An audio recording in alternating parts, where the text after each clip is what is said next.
Bonjour, c'est Carla. Bonjour, c'est Alison. Nous vous présentons le journal d'une maman. Bonjour, je suis très heureuse de vous retrouver aujourd'hui pour une nouvelle émission du Journal d'une maman et nous allons parler orthodontie. J'ai l'honneur de recevoir pour cela le docteur Frédéric Madar. Bonjour. Bonjour Vanessa. Merci d'être venue jusqu'à nous aujourd'hui et son assistante, Madame Elsa Stabil. Bonjour Elsa. Bonjour. Merci beaucoup à toutes les deux d'avoir pris le temps de laisser vos patients au cabinet pour venir nous voir aujourd'hui. Donc Frédéric, je vais vous appeler Frédéric parce que docteur Madar. Alors j'appelle les médecins qui viennent, qui sont un peu âgés, je les appelle docteur. Bon, vous êtes relativement jeune, donc on va rester sur Frédéric.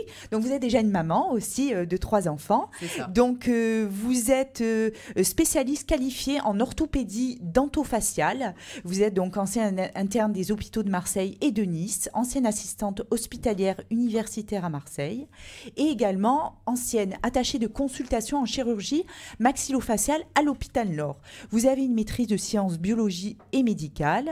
Vous avez eu un DEA d'anthropologie et paléontologie humaine et vous pratiquez donc un exercice libéral à Saint-Martin-Bey dans votre cabinet que vous avez ouvert en 2006.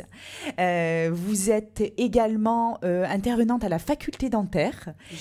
Vous avez été intervenante et donc vous avez passé un concours de l'internat pendant 3 ans, c'est ça ? Oui, c'est ça. L'internat a duré 3 ans. Et 2 ans à Nice et 1 à Marseille, du coup. C'est ça.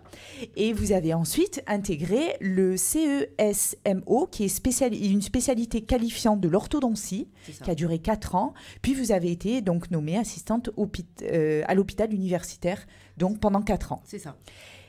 Vous, Elsa, donc vous avez un parcours d'infirmière puéricultrice pendant de nombreuses années, voilà. Puis vous vous êtes spécialisée donc, et vous êtes devenue assistante dentaire, où vous travaillez dans le cabinet du docteur Madar depuis 11 ans maintenant. Tout à fait.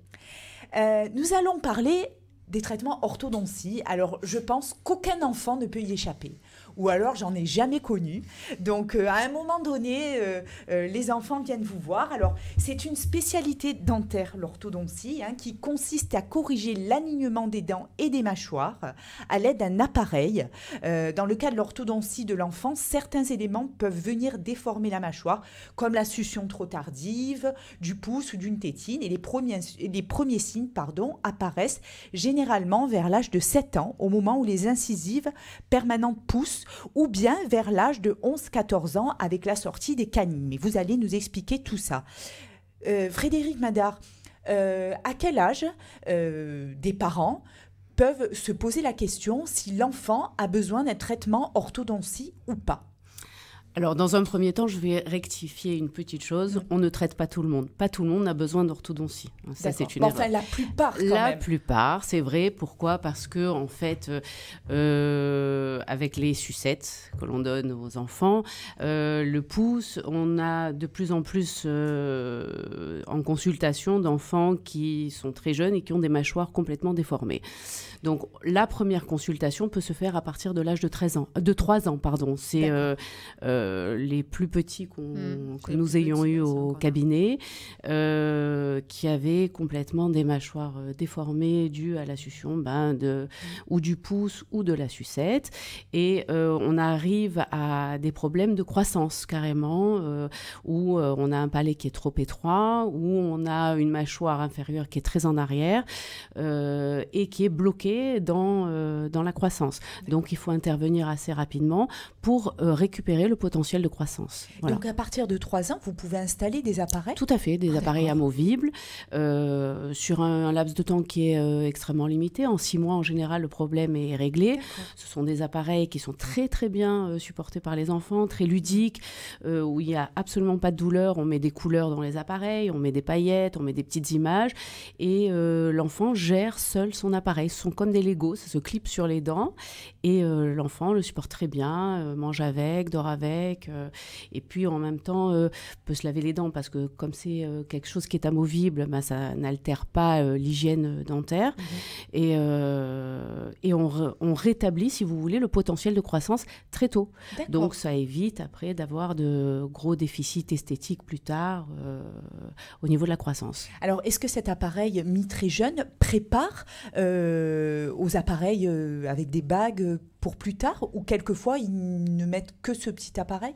Alors, généralement, on continue avec des bagues à l'âge adulte, mais ça n'est pas, quelque chose qui soit obligatoire. Si les dents après apparaissent au niveau d'une base squelettique et qui est bien positionnée et qu'il n'y a pas de problème de positionnement des dents, à ce moment donné, il n'y a pas d'utilité de finir le traitement avec des bagues. D'accord. Voilà. Il faut vraiment intervenir dès le début sur les problèmes de croissance. Voilà. Alors, qui remarque ça? Parce qu'à 3 ans, c'est compliqué pour des parents de remarquer qu'il y a un problème. Est-ce que c'est le pédiatre ou est-ce qu'il faudrait qu'il y ait une consultation obligatoire chez un orthodontiste dès le plus jeune âge? Alors, il y a certains parents qui se rendent compte que l'enfant, par exemple, dans le cas d'une succion tardive de la sucette ou du pouce, on voit que devant, les dents ne se touchent pas. Donc, le parent va dire c'est bizarre, les dents ne se touchent pas forcément devant. Il peut y avoir le dentiste s'il y a des contrôles réguliers, puisqu'à partir de 3 ans, en général, c'est bien de faire un contrôle par an. Donc le dentiste peut voir d'éventuels problèmes au niveau des mâchoires. Il y a des patients qui peuvent être suivis par des orthophonistes qui peuvent dire en parallèle, ce serait bien d'aller voir l'orthodontiste pour voir un petit peu ce qu'il en est par rapport à la position de la langue, par rapport à tout ça. Donc, des pédiatres. On a des patients qui arrivent de la part de pédiatres qui nous les envoient. Voilà, ça peut être par différentes solutions. Ou des ostéopathes aussi. Voilà, ou des ostéopathes. Ouais. Mais en tout cas, au plus on prend en charge ces problèmes squelettiques tôt, au plus on évite plus tard des problèmes plus lourds avec des chirurgies. Une fois que la croissance est faite, après, on n'a plus de solution pour corriger tout ce qui est squelette. Donc, en fait, on a d'abord une partie orthopédique, donc avec ce type d'appareillage. Et après, plus tard, s'il y a besoin, il y aura une partie orthodontique, où là, ce sera plus de l'alignement dentaire. Ce qui n'est pas obligatoire du tout. Ce qui n'est pas obligatoire d'avoir l'un et l'autre. On ne peut avoir que l'un ou que l'autre. En fait, c'est de l'orthodontie interceptrice que l'on fait. Hein. C'est du fonctionnel. Voilà. Ça n'est pas quelque chose d'esthétique, c'est vraiment du fonctionnel. Alors, on va passer aux enfants un petit peu plus grands avec qui, là, vous devez faire votre diagnostic et poser des bagues. Alors, la pose des bagues, la grande angoisse, les douleurs, on ne peut plus manger de chewing-gum, oui. Donc, à partir de quel âge vous pouvez poser des bagues déjà ? Alors, on pose des bagues lorsqu'il y a toutes les dents définitives. Voilà, c'est ça. Ça, c'est important de le dire parce qu'il y a quelquefois des parents qui disent « Oui, mais mon enfant a les dents très en avant, mais on ne leur a pas posé de bague, on a perdu du temps. » Donc, c'est important que vous précisiez qu'il faut attendre la sortie. Alors, il faut attendre la sortie des dents définitives, mais en général... Pas de toutes. Exactement. Ouais. C'est-à-dire qu'en fait, quand les dents sont très en avant, on passe par cette phase d'orthodontie interceptrice qui va corriger ce qu'on appelle par exemple une proalvéolie, c'est-à-dire des dents qui sont très très en avant. Et en réalité, c'est une partie du squelette qui est en avant. On va rétracter la partie antérieure, par exemple, du maxillaire, et ensuite aligner les dents lorsque toutes les dents seront présentes. Ce sont 2 phases vraiment très distinctes de l'orthodontie. C'est ce que disait Elsa, c'est de l'orthodontie qui est de l'orthopédie, puis on passe après par de l'orthodontie, où on va plus effectivement aligner les dents, fermer des espaces, et finir éventuellement un traitement où on a corrigé un décalage des mâchoires, ou voilà. Alors, quel est l'effet de ces bagues ? Parce que alors, nous, parents, on accompagne les enfants, on n'y comprend pas trop grand-chose. Quand vous mettez des bagues avec ce fameux fil, qu'est-ce qui se passe ? Alors, en fait, on aligne les dents. Alors, comment ça marche ? C'est comme le train et un chemin de fer, des rails. Le train va suivre, comme le train suit les rails, les dents vont suivre la position dans laquelle les bagues ont été placées et le fil qui a été positionné. Donc après, avec ça, on a différents types de bagues, différents types de fils qui vont faire déplacer les dents dans différents mouvements que l'on veut.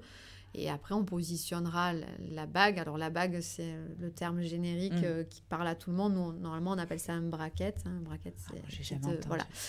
D'accord. Et en fonction de la position, on va pouvoir jouer sur le mouvement de la dent. Donc, la montée, la descendre, la tourner dans un sens, la tourner dans l'autre, fermer un espace, ouvrir au contraire un espace, avec d'autres outils qu'on rajoute. Donc, en fait, quand vous posez les bagues, c'est selon comment vous allez mettre le fil. C'est selon le résultat final que l'on veut obtenir, qui va faire que l'œil est exercé à positionner, si vous voulez, la bague en fonction d'un certain niveau pour obtenir un résultat final, en fait. Voilà.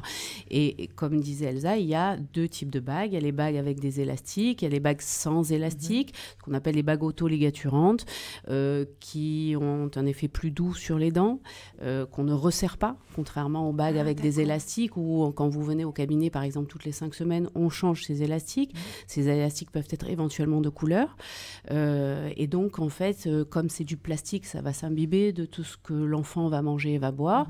Et au bout de 5 semaines, il n'y a plus de force. Donc, en fait, on change ces élastiques. En réalité, les patients souvent disent vous m'avez resserré les bagues. C'est pas ça. C'est il y avait plus de force. On a exercé une nouvelle force. Et contrairement au système qui est auto-ligaturant, où il n'y a pas d'élastique incorporé dans la bague, on a une espèce de clapet, si vous voulez, qui est dans la bague et qui va permettre un travail en glissement. Donc, du coup, les forces de friction n'existent plus. On a des forces de glissement et les dents s'alignent avec douceur. Le mouvement n'est jamais interrompu. Donc, vous venez au cabinet toutes les 10 semaines. On fait simplement des contrôles et c'est beaucoup plus doux au niveau des racines des dents. D'accord. Donc, il y a vraiment différentes techniques, différentes bagues à utiliser. C'est important de le savoir. Alors, une petite question, je vais me tourner plus vers Elsa. Les enfants ont très mal après. Pourquoi ? Alors, pas tous, d'abord. Il y en a qui ont pas mal. Alors, moi, les miennes, je vous dis, les 3, elles ont eu les bagues. Les 3, elles ont eu très mal. J'ai envie de expliquer justement pourquoi. Alors, déjà, ça dépend de chacun. Chacun n'a pas la même tolérance à la douleur. Ensuite, ça dépend aussi du système, évidemment. Donc, le système traditionnel avec élastique exerce une force sur chaque dent. Donc, ce système-là, les enfants disent « ça tire, ça serre ». Forcément, ça serre un peu plus. L'autre système est quand même beaucoup plus doux. Donc, il y a moins de patients qui se plaignent de douleur. Ensuite, ça entraîne, dès qu'on place les bagues, des mouvements dentaires, au niveau des racines aussi. Donc, il y a des enfants qui vont avoir, par exemple, des racines plus fines, des dents plus sensibles, et donc vont se plaindre un peu plus, en sachant qu'en général, que ce soit le premier jour de pause ou à chaque fois qu'on resserre, les enfants ont mal 48 heures, grand maximum. Et après, ça passe. En fait, techniquement parlant, c'est ce qu'on appelle le cycle ARIF, c'est-à-dire c'est le cycle d'apposition-résorption de l'os. C'est ça qui fait mal. Donc, dans un système avec des élastiques, ce cycle d'apposition-résorption se refait, si vous voulez, toutes les 5 semaines. Voilà. Donc, c'est ça qui fait mal à l'enfant parce qu'il y a une résorption de l'os, on déplace la dent, apposition de l'os. Dans un système de bague où il n'y a pas d'élastique, on ne change pas ces élastiques, il n'y a pas ce cycle ARIF est complètement modifié et la force est continue. Donc, il n'y a pas ce système d'apposition, résorption, apposition, résorption. Voilà pourquoi ça fait beaucoup moins mal d'avoir des bagues autoligaturantes. D'accord. Voilà. Alors, une question, Frédéric.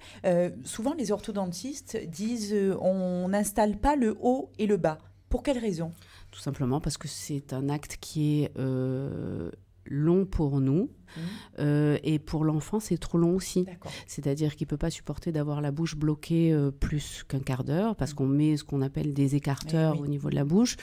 Donc, l'enfant est assez immobile pendant ce moment donné où on bloque la langue pour ne pas avoir de salive pour coller. Donc, ça nous demande une concentration extrême pour positionner chaque bague. On les positionne au 10e de millimètre près. Donc, on doit avoir, par exemple, moi personnellement, après 4h30 2h30, je ne fais plus de collage au cabinet parce que j'ai mon œil qui est fatigué et que ça demande un certain entraînement, une certaine concentration et que je n'arrive plus à travailler de façon aussi précise lorsque, par exemple, il n'y a plus la lumière du jour ou que j'ai fait 10 collages avant et que je suis fatiguée. Donc, on a des heures réservées pour ces rendez-vous de collage et donc on préfère faire ça en 2 fois. L'enfant a le temps de s'habituer, ou l'adulte a le temps de s'habituer à la pose des bagues tranquillement et on donne déjà beaucoup d'informations. Il ne faut pas trop en rajouter. Voilà. D'accord, oui. Alors, je pensais que c'était une question de contre-indication. Non, pas du tout. D'accord. C'est plus une question de confort aussi c'est ça. Pour tout le monde. Ça leur en fait beaucoup si on fait le haut et le bas en même temps. Alors, quelle est la durée moyenne de traitement? Alors, je sais que c'est aléatoire, bien entendu, d'un patient à un autre, mais le minimum et le maximum, par exemple? Ça peut aller de 6 mois de traitement à 3 ans en général. Voilà. Ça dépend effectivement, comme vous le dites, de chaque cas. Chez les adultes, on essaye de faire des traitements à peu près de 18 mois parce qu'on sait qu'au bout de 18 mois, les adultes en ont marre, de toute façon. Chez l'enfant, c'est, je vous dis, entre 6 mois et 3 ans. C'est très, très variable. Voilà. D'accord. C'est selon comment... La pathologie initiale. Voilà. Et comment l'enfant réagit à la mobilité avec les bagues, comment ça aussi, se positionne. Et puis en fait, si vous voulez, ce qui est pas mal, c'est au niveau, par exemple, sécurité sociale, la Sécu nous accorde 3 ans de travail. D'accord. Mais on n'est pas obligé d'utiliser ces 3 ans de façon consécutive. C'est-à-dire qu'un enfant qui va venir à l'âge de 3 ans, 4 ans, 5 ans, 6 ans, on peut faire peut-être 6 mois de traitement et le mettre en surveillance vis-à-vis de la sécurité sociale. Cette période de surveillance, on a le droit de la réitérer autant de fois que l'on veut et ça permet au patient de bénéficier des autres semestres auxquels il a droit, mais nous, ça nous permet aussi de continuer notre travail quand il aura 10 ans, 11 ans, 12 ans, peu importe, mais d'avoir l'enfant sous surveillance. Donc après, des fois, peut-être les patients pensent qu'ils ont eu, 5 ans d'orthodontie ou quoi, mais non, il y a eu ces périodes de surveillance qui ont fait que ce n'était pas un traitement actif, mais simplement pour voir l'évolution de la dentition. Voilà. D'ailleurs, en parlant des remboursements de sécurité sociale, alors je sais qu'auparavant, moi, quand j'étais jeune, les remboursements étaient bien meilleurs que maintenant, parce que la sécurité sociale, je pense, prenait pratiquement en charge une grosse partie. Alors, je parle de ça il y a 30 ans. Mais aujourd'hui, si vous n'avez pas de mutuelle, bien, c'est très compliqué de se faire rembourser totalement par la sécurité sociale. Alors, en général, les gens ont des mutuelles. Oui, de nos jours, et puis même maintenant, avec l'avènement de la CMU, vous n'avez pas des remboursements à 100%. Alors, si, il y a des remboursements à 100%. Vous avez moi, je n'ai pas eu droit. Alors, pourtant, j'ai une bonne mutuelle, mais... Alors, après, c'est vrai que chaque orthodontiste a des honoraires libres. D'accord. Donc, il y a une base de remboursement de la Sécu qui, je pense, n'a pas été réévalué depuis très très longtemps. C'est surtout ça le problème. Mais les tarifs des praticiens varient et il est rare qu'il y ait des patients qui n'aient pas une bonne prise en charge, ou correcte en tout cas. Mais il y a des possibilités d'échelonner les paiements, on s'arrange toujours. Voilà. Ok. Écoutez, merci beaucoup en tout cas de votre intervention à toutes les deux. Je vous remercie d'avoir pris du temps pour être venus jusqu'à nous. Chers auditeurs, je vous remercie de nous avoir suivis. Puis on se retrouve très vite pour une prochaine émission. Au revoir.